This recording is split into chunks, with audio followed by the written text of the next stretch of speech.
High everyone, welcome to another video. Habul Abir নতুন একটা ভিডিওতে আপনাদের প্রত্যেককে স্বাগত জানাই। আশা করছি আপনারা প্রত্যেকে ভালো আছেন, সুস্থ আছেন এবং আপনাদের শখের পাখিরাও খুব ভালো আছে। তো আজকের যে বিষয়টা আপনাদের দেখাবো সেই বিষয়টা হলো যে আমার দুজোড়া লটিনো ককাটেল আছে। আপনারা প্রত্যেকেই জানেন এক জোড়া অলরেডি এগ দিতে দিতে দিতে ক্যালসিয়াম ডেফিসিয়েন্সি হয়ে গিয়ে তার একটা এগ বাইন্ডিং হয়ে গেছে, মানে পেটের মধ্যে ডিমটা রয়ে গেছে। তো আমি অনেক কষ্টের পরে তাকে এগটাকে রিলিজ করি, রিলিজ করার পরে এগটাকে ফেলে দিই এবং বাকি যে এগগুলো ছিল সেগুলো আমরা লাভবাটের কাছে ট্রান্সফার করে দিয়েছি এবং ভাড়ও অলরেডি খুলে দিয়েছি। কিন্তু দুঃখের বিষয় হলো আমি একটা চাকরি পেয়েছি। কেন বলছি দুঃখের বিষয়? কারণ যে দুটো বেবি ছিল সেই বেবিগুলোকে আমাকে লটিনোর বেবি আজকের মার্কেটে দাম কত, 1000 থেকে 1100 টাকা। তো পাখি প্রেমী আর পাগলা প্রেমী না হলে তাহলে কিন্তু এই কাজটা করতে পারেন, কারণ দুটো যে লটিনোর বেবি ছিল সেই লটিনোর বেবি দুটোকে আমাকে দিনে 3 বার করে হ্যান্ড ফিডিং ফর্মুলা কিন্তু খাওয়াতে হচ্ছে এবং কাজ থাক কোথাও যেতেই পারছি না। তো সেই বিষয়টাকে আপনাকে তার বাবা মা কেমন নেক বাইন্ডিং এর পরে কেমন আছে সেটাকে আপনাদের দেখাবো এবং বাচ্চাগুলো কেমন আছে সেগুলো আপনাদের দেখাবো এবং বাচ্চাগুলো চোখে কামড়ে কামড়ে মানে পুরো ইনফেকশন করে দিয়েছে। আমি তাকে কি আই ড্রপ দিচ্ছি সেটাকেও ভিডিওতে আপনাদের সঙ্গে শেয়ার করবো। তো চলুন আপনাদেরকে দেখাই পুরো বিষয়টাকে। তোমরা দেখতে পাচ্ছ এই লটিনো ককাটেলের হচ্ছে এই যেটা হচ্ছে বাঁদিকে নড়াচড়া করছে ওটা হচ্ছে মেল, আর ডান দিকে যেটা আছে এই বাঁদিকে চলে গেল এটাই হচ্ছে ফিমেল। তো এর এগ বাইন্ডিং হয়েছিল, একে 2 বার হ্যান্ড ফিডিং করিয়েছি, এখন আপাতত ভালো আছে এবং এদের ভাঁড়ও অলরেডি দেখুন আমি কিন্তু খুলে নিচে রেখে দিয়েছি। ঠিক আছে, এই দেখুন নিচে অলরেডি ভাঁড় রাখা আছে। তো এদেরকে এখন কিন্তু রেস্টে আমি রেখেছি। আর বাচ্চাগুলো কেমন আছে চলুন আপনাদের সঙ্গে শেয়ার করি। এটাই পাচ্ছেন এখানে আমার হচ্ছে লটিনো ককাটেলের 2খানা বেবি আছে। তো এই লটিনো ককাটেল দুটোকে হ্যান্ড ফিডিং করাতে হবে এবং চোখে আই ড্রপ দিতে হবে, যেহেতু চোখে কামড়ে ছিল সেহেতু হ্যান্ড ফিডিং করানোর পরেই কিন্তু ওদেরকে চোখে আই ড্রপ দিতে হবে। তো আমি হ্যান্ড ফিডিংটা গুলি, তারপরে হ্যান্ড ফিডিং করানোর সময় আপনাদের সঙ্গে শেয়ার করছি চলুন।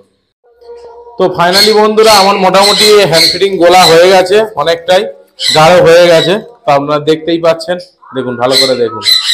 তো গোলা হয়ে গেছে, এবার এদেরকে আমি হ্যান্ড ফিডিং করাবো।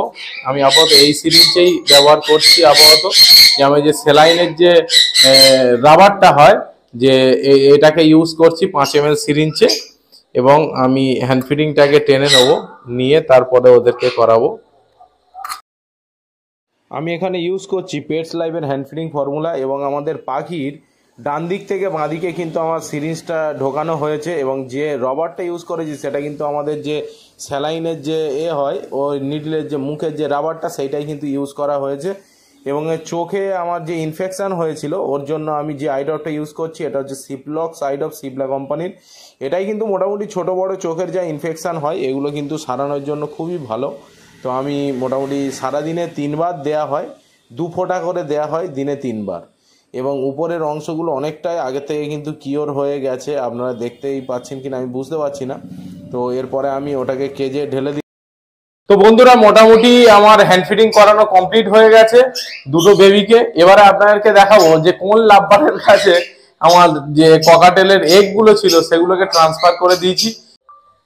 বন্ধুরা তোমরা দেখতেই পাচ্ছ এখানে আছে গ্রিন ফিশার অফলাইন ফিমেল আর হচ্ছে পার ব্লু ফিশার স্প্লিট অফলাইন হচ্ছে মেল। ঠিক আছে, তো এর কাছে ট্রান্সফার করা আছে। তো আপনাদেরকে আমি দেখাই এর বক্সের কি কন্ডিশন আছে। অলরেডি 3খানা দেখতেই পাচ্ছেন যে ককাটেলের আছে, এখানেই কিন্তু ট্রান্সফার করা আছে। দেখা যাক যে ওরা ঠিকঠাক ভাবে ইনকিউবেট করতে পারে কিনা। ঠিক আছে, এই ছিল মোটামুটি আজকের আপডেট। তো আশা করছি আপনারা ভালো আছেন, সুস্থ আছেন এবং কারোর যদি ফার্মে কিছু বার্ড জমে থাকে, ধরুন বিক্রি করতে পারছেন না বা কিভাবে বিক্রি করবেন এর উপরে যদি ভিডিও দেখতে চান তাহলে অবশ্যই কমেন্টে লিখে জানান যে দাদা আমি পাখি বিক্রি করতে পারছি না, কিভাবে বিক্রি করব, কি পদ্ধতি আছে যেখানে আমি যদি বিক্রি করতে যাই সেখান থেকে আমার পাখিগুলো বিক্রি হয়ে যাবে। তো চলুন তাড়াতাড়ি কমেন্ট করুন, আর যারা ভিডিও দেখেছেন তারা অবশ্যই কিন্তু লাইক দিয়ে চলে যান। তো চলুন আজকের ভিডিওটাকে এখানে শেষ করছি। আশা করছি আপনারা ভালো থাকবেন, সুস্থ থাকবেন। ধন্যবাদ।